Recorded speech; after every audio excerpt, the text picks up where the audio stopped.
Praise the lord. 148వ కీర్తన 5వ వచనము చదువుకుందాము. యెహోవా ఆజ్ఞ ఇయ్యగా అవి పుట్టెను, అవి యెహోవా నామమును స్తుతించును గాక. ఒక పాస్టర్ గారు తన యవ్వన కాలంలో దేవుని సేవకు సమర్పించుకొని ఒక సంఘమునకు కాపరిగా వెళ్ళినారు. ఆ సంఘస్థులు, ఆ కాపరి అందరూ మరి ఒక అభిప్రాయంతో లేదా ఒక అంగీకారంతో సంఘ నిర్మాణంనకు పూనుకున్నారు. అయితే పాస్టర్ గారికి ఎంత మాత్రం కూడా ఈ కట్టడాలు, ఈ నిర్మాణాలలో అనుభవం లేదు. అయినప్పటికీ సంఘస్థుల ప్రోత్సాహంతో వారితో ఏకీభవించి ముందుకు కదిలాడు. వాళ్ళు ప్రణాళికలు వేసుకున్నారు. మరి మందిర నిర్మాణము జరుగుతున్నది. కానీ వారు ఎప్పుడైతే ముగించాలని అనుకున్నారో సమయానికి ముగించలేకపోయారు. వర్క్ చాలా స్లోగా నడుస్తున్నది. ఇంకొక వైపు మరి వింటర్ సీజన్ స్టార్ట్ అయింది. అక్కడ మరి దేశంలో వింటర్ వచ్చింది అంటే మరి మనకు వర్షం ఏ విధంగా కురుస్తుందో అక్కడ మంచు అనేది కురుస్తూ ఉంటది. ఇంకా వాళ్ళు ఏ పని చేయలేదు.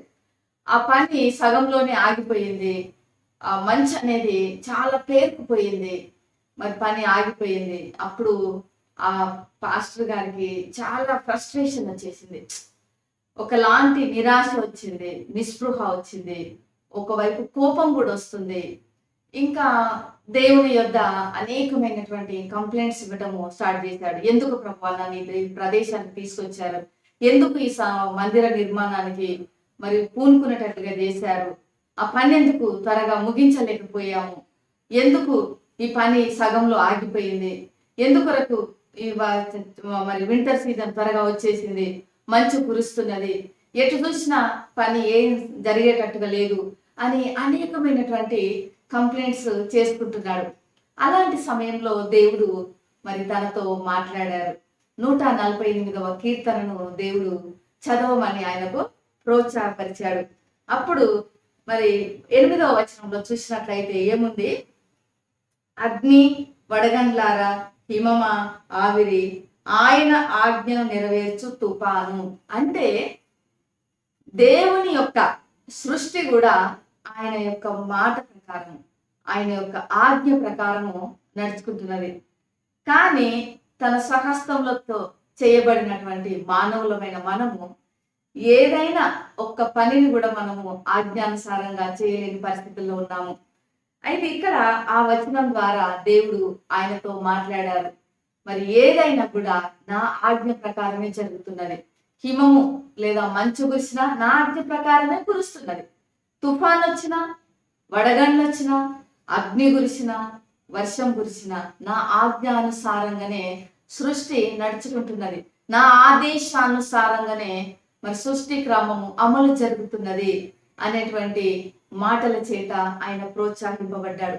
మరి ఈ 148వ కీర్తన అంతటిని కూడా మరి పాస్టర్ గారు ధ్యానం చేసి తన వాతావరణంను దేవుడు ఎంతగా తన ఆధీనంలో ఉంచుకున్నాడో అర్థం చేసుకున్నాడు. ఈ యొక్క కీర్తన అంతటిని కూడా మనము ధ్యానం చేసినట్లయితే 14 వచనాలు ఉన్నవి. ఈ 14 వచనాలలో 3 భాగాలుగా మనము విభజించవచ్చు. ఈ 3 భాగాలను చూసినట్లయితే 1 నుంచి 6 వచనాలను మొదటి భాగంగా, ఇక్కడ ఈ భాగంలో ఆకాశం దేవుణ్ణి స్తుతిస్తున్నది. ఆకాశములు, ఉన్నత స్థలముల నివాసులు, ఆయన దూతలు, ఆయన సైన్యము, సూర్య చంద్రులు, కాంతిగల నక్షత్రములు, పరమాకాశములు, ఆకాశం పైన ఉన్న జలములు దేవుణ్ణి స్తుతిస్తున్నవి. రెండవ భాగం చూసినట్లయితే 7వ వచనం నుంచి 10 వరకు భూమి దేవుని స్తుతించుచున్నది. భూమి మీదనున్న మకరములు, అగాధ జలములు, అగ్ని, వడగండ్లు, హిమము, ఆవిరి, ఆయన ఆజ్ఞను నెరవేర్చు తుఫాను, పర్వతములు, గుట్టలు, ఫలవృక్షములు, దేవదారు వృక్షములు, మృగములు, పశువులు, నేలను ప్రాకు జీవులు, రెక్కలతో ఎగురు పక్షులు, ఇవన్నీ కూడా మరి భూమి మీద సంచారం చేసేవి, ఆకాశంలో సంచారం చేసేవి, ప్రతిదీ కూడా చిన్న చిన్న నేలను ప్రాకు జీవులు కూడా దేవుణ్ణి స్తుతించుచున్నవి. 3వ భాగంను చూసినట్లయితే 11వ వచనం నుంచి 14 వరకు సమస్త ప్రజలు దేవుణ్ణి స్తుతిస్తున్నారు. సమస్త ప్రజలలో ఎవరెవరు ఉన్నారు అన్నప్పుడు భూరాజులు ఉన్నారు, అధిపతులు ఉన్నారు, న్యాయాధిపతులు ఉన్నారు, యవ్వనులు ఉన్నారు, కన్యలు ఉన్నారు, వృద్ధులు ఉన్నారు, బాలురు ఉన్నారు. అందరూ కూడా దేవుణ్ణి స్తుతించుచున్నారు. ఎందుకు వీరందరూ స్తుతించుచున్నారు? ఒకవైపు ఆకాశం స్తుతించుచున్నది, భూమి స్తుతించుచున్నది. భూమి మీద దేవుని చేత మరి సృష్టింపబడినటువంటి మానవుడు కూడా దేవుని స్తుతిస్తున్నాడు. ఎందుకొరకు వీరందరూ దేవుని స్తుతిస్తున్నారు అన్నప్పుడు ఆయన వాక్యము సృజనాత్మకమైనది కాబట్టి వారు స్తుతించుచున్నారు. దేవుడు ఆజ్ఞ ఇయ్యగా ఇవన్నీ పుట్టినవి కాబట్టి వారు స్తుతించుచున్నారు. వాటినన్నిటిని కూడా ఆయన సృష్టించటమే కాదు కానీ నిత్య స్థాయువులుగా ఆయన స్థిరపరిచి ఉన్నాడు కాబట్టి వారందరూ కూడా ఆయనను స్తుతించుచున్నారు. మరి దేవుడు లోకమును తన యొక్క ఆదేశానుక్రమంలో నడిపించుచున్నాడు. ఆజ్ఞానుసారంగా ఆయన నడిపిస్తున్నాడు కానీ ఏదో అభిప్రాయమును బట్టి ఆయన నడిపించుట లేదు. కాబట్టి మనము మరి ఆయనను కలిగిన వారంగా, ఆయన చేత సృష్టించబడిన వారంగా మనము ఇంకెంతగానో ఆయనను స్తుతించాలి.